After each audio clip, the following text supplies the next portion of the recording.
শনিবার রাত 11টার সময় আমরা এই আড্ডাটা সিলেটি ভাষায় আমরা লগে আসছেন সিলেট থেকে এই ইলিয়াস ইলিয়াস শাহ আলম সজীব আমি অস্ট্রেলিয়া থেকে আমরা সিলেটি ভাষায় একটু আড্ডা মারমু কথাবার্তা কইমু এনসিপি সাম্প্রতিক আলোচিত সিলেট বেল্ট গিয়ে অনেক হবিগঞ্জ তার উপরে অ্যাটাক হয়েছে তারপরে হবিগঞ্জ অ্যাটাকের পরে বোঝার ব্যাপার হচ্ছে এনসিপি পুরা কেন্দ্রীয় কমিটি ছাত্র দলের বিরুদ্ধে মামলা করার লাগিয়া একটা পুলিশ স্টেশনে গেছেন তারা একটা ঘটনা করছে পুরা কেন্দ্রীয় কমিটি দল তারা গেছেন মামলা করার লাগিয়া এরপরে গোলাপগঞ্জ সমস্যা হয়েছে কানাইঘাটা সমস্যা হয়েছে এগুলো নিয়ে আমরা আলাপ করবো মারামারির পরে তো নানা ধরনের সোশ্যাল মিডিয়ায় নানা কিছু তৈরি হয়েছে কারণ একটা মানে ইয়ারে নাহিদরে ভিডিও কল দিয়ে একটা কান্দের আর কি ওটা একটু দেখিয়ে গেল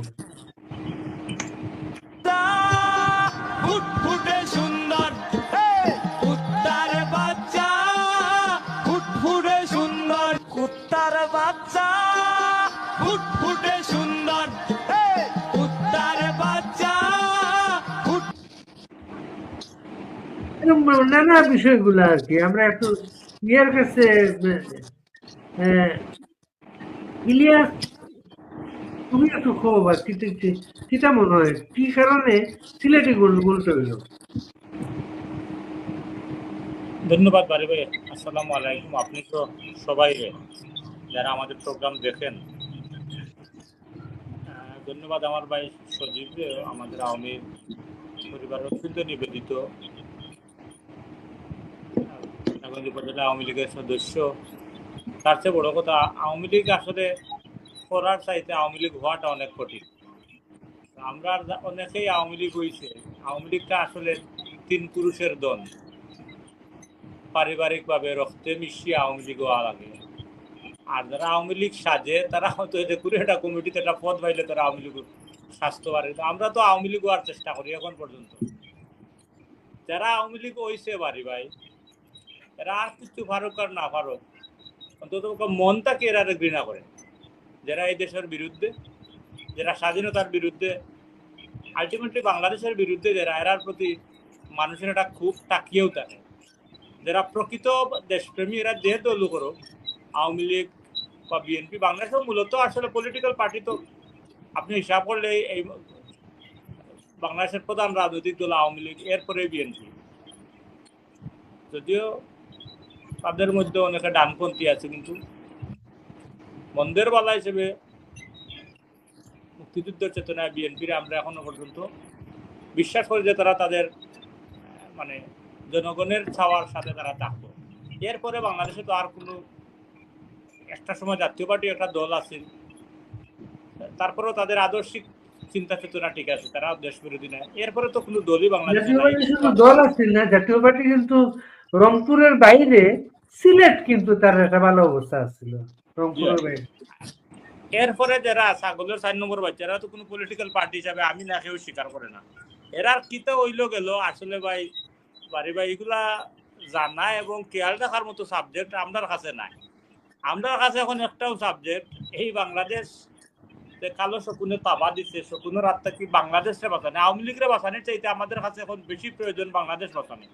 এবং আমাদের যারা আন্দোলন করে এরা আওয়ামী লীগের ফিরানির চাইতেও বেশি বাংলাদেশ ফিরাইতে চায়। আর আজকে তো বাংলাদেশের উপরে আঘাত আছে আওয়ামী লীগের চাইতে বেশি। আর এই মাসটা আমরা সুখের মাস, আজকে প্রথম দিন আগস্টের, এই মাসটাই আমরা শক্তির মাস। এই মাসে আমরা সুখে শক্তিতে পরিণত করবো ইনশাআল্লাহ। সাম্প্রতিককালে বিভিন্ন ঘটনা যেবার যারা হয়েছে বাংলাদেশে আওয়ামী লীগের চ্যাপ্টার ক্লোজ, এরার মুখের মাঝে জুতার বাড়ি দিয়া পৃথিবীর সব বাগা বাগা নিউজ যখন আওয়ামী লীগের নিয়া করে, যখন বঙ্গবন্ধুর কন্যা মানেই আওয়ামী লীগ, পৃথিবীর সব বাগা বাগা দলে যখন বঙ্গবন্ধু কন্যারে নিউজ করে, তখন এই সমস্ত ছাগলের চতুর্থ বাচ্চার গালে জুতা মারা বাকি থাকে না যে আওয়ামী লীগ কি জিনিস, আওয়ামী লীগ কিতা। বাগা বাগা পৃথিবীর রাষ্ট্রপ্রধান হল যখন আওয়ামী লীগ নিয়ে চিন্তা করে, এই ছাগলের 74 নম্বর বাচ্চা কিতা হইল গেল তার নিয়ে আমরা আসলে চিন্তাও করি না, এটা আমরা গণাতো ধরি না। এরারে একটা মেটিকুলাস ডিজাইন হয়েছে, এটা যদি ছাগলের বাচ্চা নিতে মনে করে যে তারা করছে, এটা তো ইন্টারন্যাশনাল রুল প্লে। এটা পৃথিবীর বিভিন্ন দেশে এখন আপনি যদি দেখেন যে জিও রাজনীতি যেটা, সিলেটের এক নেতা, এনসিপির এক নেতার একটা বক্তব্য শুনি, এই নেতাগুলি একসময় ছাত্রলীগও করছেন, ছাত্র দলও করছেন, তাহলে একটু দেখিয়ে যাবেন। আমি বয়স হইতে পারে, দাড়ি হয়েছে, কিন্তু শৈল রক্তগ্রহণ। এই ঘটনা যদি আমার সিলেটে করতো, ইনশাল্লাহ 3-4টারে আমরা লইয়া পড়লাম সুজা হিসাব। কারণ আমরা কেন্দ্রীয় নেতা হলোর উপরে যে আতর্কিত হামলা হয়েছে, এগুলো পূর্ব পরিকল্পিত এবং সরকারের মদত হয়েছে, এবং প্রশাসনিক যে আইন শৃঙ্খলা বাহিনী আছে তারা এটারে উৎসাহিত করছে। এর প্রতিবাদে আমরা আজকে বিক্ষোভ মিছিল করতাম, মশাল মিছিল করবো। ইনশাল্লাহ ভবিষ্যতে তাইন রাস্তা তাইতে হইলে হয় আমরা রাস্তা, নাইলে তাইন থাকতা। সরকারের কাছে একটাও দাবি, আপনার গুন্ডা বাহিনী তোরা সামাল দোকা, নাইলে কিন্তু এই গুন্ডা বাহিনীর কারণে আপনারা ক্ষমতা থাকতে পারতেন না। গুন্ডা বাহিনী আপনি ঠিক করি লোকা, যদি ঠিক না করতে পারেন আপনারা আমরারে হোকা, আমরা গুন্ডা বাহিনী ঠিক করবো ইনশাআল্লাহ। 30-31 তারিখ আমরা সিলেটর প্রোগ্রাম, আমরা বাঁচিয়া তাতে সিলেটর মাটি দিলেখান কোনো ঘটনা হইতে দিতাম না। সরকার থেকে কইরাম, যদি আপনারা 30-31 তারিখ যদি কোনো ধরনের অনাকাঙ্ক্ষিত চুল পরিমাণ ঘটনা ঘটে, কোনো কিছু দুর্ঘটনা ঘটে, সম্পূর্ণ দায়ভার সরকারে নিতে হইব এবং এক তীব্র প্রতিবাদ করবো ইনশাআল্লাহ।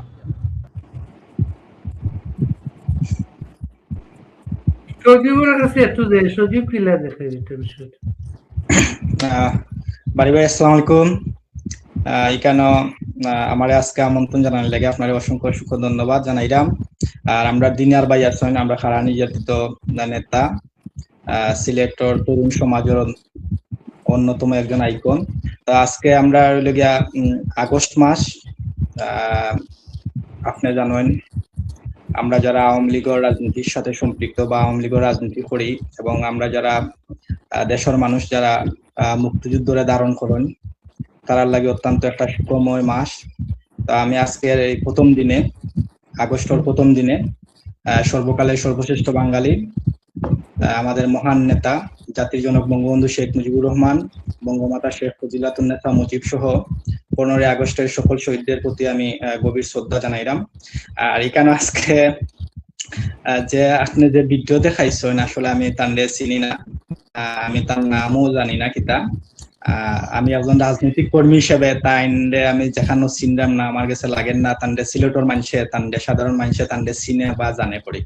তো তাইন যে বড় বড় গলায় কথা কইলা, এই করিলিমু সেই করিলিমু, এটা আমার সিলেটর মাটি 3-4 জন যে লইয়া পড়ি যাইমু। তো গোলাপগঞ্জ কিন্তু যে প্রোগ্রাম হয়েছে, এখানেও কিন্তু আমরা দেখছি গোলাপগঞ্জের সাধারণ মানুষ, ছাত্র জনতা, এনসিপির যে জঙ্গিও করলে তারা গাড়ি ভাঙচুর করছে, শারীরিকভাবে লাঞ্ছিত করছে, তারা অনেক পাটুয়ারি দেখলাম রক্তাক্ত হয়েছে। এরপরে গতকালকে আবার খানাইঘাটর তারা প্রোগ্রামের দিন হয়েছে না, অবশ্য প্রোগ্রামের পরে আবার ওখান থেকে আওয়ার পথে সার্জিস পাটুয়ারির উপর হামলা হয়েছে, তার গাড়ি ভাঙচুর করা হয়েছে, হে রক্তাক্ত হয়েছে। তো তাই যে এত বড় নেতা তাই এই করিলিমু সেই করিলিমু উতা করিলিমু 2-3 জন লইয়া পড়ি যাইমু, তাই যে কথাগুলা কইছেন, কথা তো বাস্তবে কোনো প্রতিফলন হইছে না। এক দুই লগিয়া যখন এনসিপির জঙ্গি হল যেভাবে আক্রমণের শিকার হয়েছে সাধারণ মানুষ দ্বারা, এটা খালি সিলেট না, সারা বাংলাদেশও আজকে এনসিপির লোকের যে বাজারা সম্পৃক্ত, যে বাজারা এনসিপির রাজনীতি করে, এরা কিন্তু সাধারণ মানুষের আকৃষ্টর শিকার, যেখানেও যার ওখানে তারা মাইর খায়।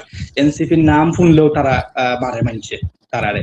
যে এত বড় আমরা সিলেটের নেতা, তাই এনসিপি তান দলের নেতা হল আক্রমণের শিকার হওয়ার পরে তাই সিলেটে একটা প্রতিবাদ মিছিল করতে পারলাম না, তাই কইলা এই করিলিমু সেই করিলিমু। কিন্তু আমরা সিলেটের মানুষ কোনো একটা প্রতিবাদ মিছিলও দেখছি না, এবং একটা বিবৃতিও যে তারার পক্ষে খেয়েও দিছে এরকম আমরা কিন্তু দেখছি না। তো তাই যে মুখ দিয়ে অনেক কিছু মাতা যায়, এই করিলিমু সেই করিলিমু, কিন্তু বাস্তবতা হইলে অনেক কঠিন। সিলেটের মানুষ না, সারা বাংলাদেশের মানুষ 5 আগস্ট পরবর্তী সময় থেকে এনসিপির লোকের যে বাজারা সম্পৃক্ত, এরারে তারা মানুষের প্রত্যাখ্যান করছে ঘৃণা ভাবে। যেখানো এনসিপি যার হাসনাত সার্জিস পাটোয়ারি নাহিদ সহ যেখানো যার তারা প্রতিরোধর মুখামুখি ওর মাইলোর শিকার ওর মানুষের নাম শুনলেও মারে। আপনি প্রত্যেকটা চার দোকানে যাওকা, টং দোকানে যাওকা, রেস্তোরাঁ যাওকা, কোনো একটা পজিটিভ মাত নাই, সব খালি নেগেটিভ মাত। সেটার লাগে মানুষের এখন বুঝি লাইছে যে জুলাইর মানে হইলে প্রতারণা। আর জুলাই যে বাজারে এনসিপির জঙ্গি হল, এখন বর্তমানে এনসিপি দল গঠন হয়েছে। এর আগে দল আছিল না, এবং তারা নেতৃত্ব দিছে সবরে, তারা মানুষের দুকা দিছে, মানুষের লগে বেইমানি করছে, ইমোশনাল ব্ল্যাকমেল করে তারা রাস্তাত নামাইয়া বাংসুর করছে। একটা নির্বাচিত সরকারকে ক্ষমতাচ্যুত করার পর 5 আগস্টের পরই বাংলাদেশ আজকে ধ্বংসর দ্বার প্রান্তে গেছে গিয়ে একবারে হইতে গেলে। আজকে আপনি দেখো নিত্য প্রয়োজনীয় জিনিসপত্রের দাম অনেক বেশি, মানুষের ক্রয় ক্ষমতার বাইরে। নিম্নবিত্ত মানুষ যারা আছে, মধ্যবিত্ত মানুষ যারা আছে, তারা খুব কষ্টে জীবনযাপন করে, তারা চাকরি গেছে কি। আজকে দেখলাম আমি খালি চিটাগাঙ্গও এসালন গ্রুপের 49টা ফ্যাক্টরি আজকে খালি বন্ধ করে দিলাইছে। তো এই যে 49টা ফ্যাক্টরির লগে প্রায় কয়েক লাখ মানুষ এইগুলোকে জড়িত আছিল, তারা এখানে চাকরি টাকরি করতো। তো তারা হইছে চাকরিটা গেছে কি, যার কারণে তারা এখন কর্মসংস্থানহীন হওয়ার কারণে তারা একটা প্রতিক্রিয়া আছে। এই 5 আগস্টের পর থেকে আমরা দেখছি বেক্সিমকো গ্রুপে একবারে ধ্বংস করে দেওয়া হয়ে গেছে, তারপরে গাজী গ্রুপে ধ্বংস করে দেওয়া হয়েছে। স্বাধীনতাপন্থী যতজন মানুষ আছিল, শিল্পপতি আসলা, শিল্প প্রতিষ্ঠান তারার আছিল, সবগুলো একবারে জ্বালাইয়া দেওয়া হয়ে গেছে, আর নাইলে বন্ধ করে দেওয়া হয়ে গেছে। তো এই যে মানুষের চাকরি টাকরি গেছে কি, যার কারণে মানুষের একটা নেতিবাচক একটা প্রভাব পড়ছে। তারপরে বাজারও খালি সব কিছুর দাম বেশি, চাউল থেকে শুরু করে ডাল, লবণ, নুন থেকে শুরু করে সব তার দাম বেশি। মানুষ এখন এতটা ক্ষিপ্ত অবস্থাত আছে যে তারা কোন সময় কিতা করব তারা নিজেও জানে না। এই হইল গিয়া বর্তমানে বাংলাদেশের পরিস্থিতি। কারেন্টের বিদ্যুতের দাম বাড়ছে, গ্যাসের সংকট, গ্যাসের সিলিন্ডারও আমরা পাই না, এরপরে কারেন্টও থাকে না, কন্টিনিউ মনে হয় 6 থেকে 7 ঘন্টা মাত্র কারেন্ট থাকে। এই সব কিছু মিলাইয়া এখন বাংলাদেশের মানুষ উপলব্ধি করে যে আগে আমরা ভালো আসলাম, শেখ হাসিনা আমরা লাগি ভালো আসলাম, আওয়ামী লীগ আমরা লাগি ভালো আছি, ওগুলো গিয়া বর্তমানে বাস্তবতা।